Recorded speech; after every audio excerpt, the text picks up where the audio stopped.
ಈ ಬಕೆಟ್ ಹಿಡಿಯೋ ರಾಜಕಾರಣ ಮಾಡಿ ನಾವೇನು ಗಿಟ್ಟಿಸ್ಕೊಂಡಿಲ್ಲ.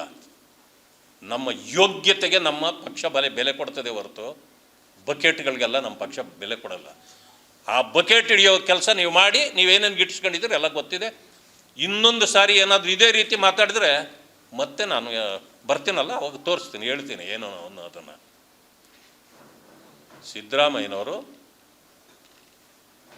ಜನತಾದಳದಲ್ಲಿ ಇರೋವರೆಗೂ ನಾನು ಕೂಡ ಅವ್ರನ್ನ ಬಹಳ ಹತ್ತಿರದಿಂದ ಬಲ್ಲವನು.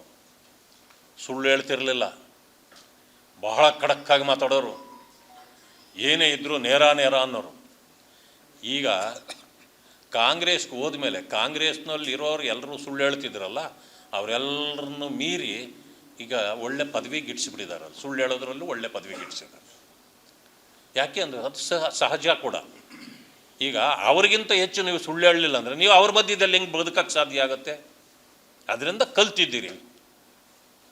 ಅವ್ರು ಏನೇನು ವಿದ್ಯೆಗಳು ಕಲ್ತಿದ್ರು ಕಾಂಗ್ರೆಸ್ನವರು, ಅವರನ್ನೆಲ್ಲ ಮೀರಿಸೋ ವಿದ್ಯೆ ಕಲ್ತಿದ್ರಿಂದನೇ ಇವರು 2ನೇ ಬಾರಿಗೂ ಕೂಡ ಮುಖ್ಯಮಂತ್ರಿ ಆಗಲಿಕ್ಕೆ ಸಾಧ್ಯವಾಗಿತ್ತು.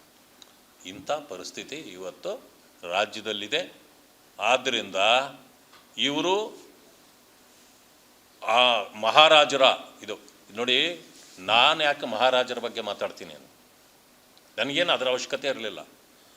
ಬಟ್ ನನ್ನ ಪಕ್ಷದ MP ಅವರೇನಾದರೂ ಕಾಂಗ್ರೆಸ್ಸಲ್ಲಿ MP ಆಗಿಬಿಟ್ಟಿದ್ರೆ ಇವತ್ತು ಈ ವಿಷಯನೇ ಬರ್ತಿರಲಿಲ್ಲ. ಅವರು ನಮ್ಮ ಪಕ್ಷದ MP ಆಗಿದ್ದರಿಂದ ಇವರಿಗೆ ಬೆಂಕಿ ಬಿದ್ದಿದೆ. ಆದ್ದರಿಂದ ಅವ್ರನ್ನ ಟಾರ್ಗೆಟ್ ಮಾಡ್ತಿದ್ದಾರೆ. ಯಾಕೆ ಟಾರ್ಗೆಟ್ ಅಂದರೆ ನನ್ನ ಪಕ್ಷದ ಸದಸ್ಯರಾಗಿದ್ದರಿಂದ ಅವರನ್ನು ನೀವು ಟಾರ್ಗೆಟ್ ಮಾಡ್ತಿದ್ದೀವಿ. ಇದು ಟಾರ್ಗೆಟ್ ಪೊಲಿಟಿಕ್ಸು.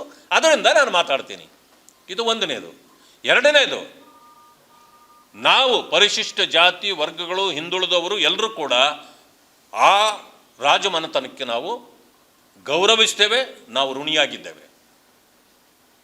ಈ ದೇಶದಲ್ಲಿ ಮೀಸಲಾತಿ ಬರೋದಕ್ಕೆ ಮುಂಚೆ ಮೀಸಲಾತಿ ಪರಿಶಿಷ್ಟ ಜಾತಿ ವರ್ಗಗಳಿಗೆ ಕೊಟ್ಟವರು.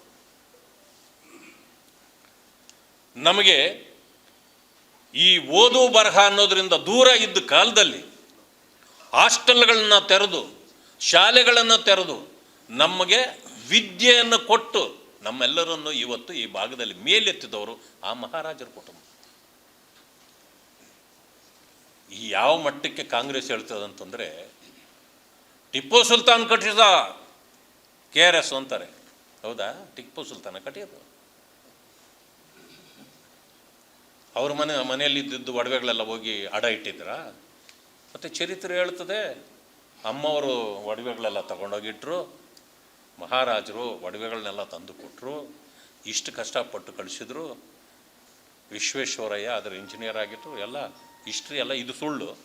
ಅದು ಮಾತ್ರ ನಿಮಗೆ ಬೇಕಾದ್ದು ಮಾತ್ರ ಸತ್ಯ. ಇವತ್ತು ಈ ಭಾಗದ ಜನ ನೆಮ್ಮದಿಯಿಂದಿದ್ದಾರೆ. ಒಳ್ಳೆ ರೈತರು ಇವತ್ತು ಬೆಳೆ ಬೆಳ್ಕೊಂಡು ನೆಮ್ಮದಿಯಿಂದ ಜೀವನ ಮಾಡ್ತಾರೆ ಅಂದರೆ ಆ ಕುಟುಂಬದ ಆಶೀರ್ವಾದ ಇದೆ. ಆದ್ದರಿಂದ ನಾವು ಋಣಿಯಾಗಿದ್ದೇವೆ, ನಾವು ಮಾತಾಡ್ತೇವೆ. ಅಂಥದ್ದನ್ನು ಕೂಡ ನೀವು ಕೆಟ್ಟದಾಗಿ ಬಯಸ್ತಿರಲ್ಲ, ತಪ್ಪಲ್ವಾ ಇದು?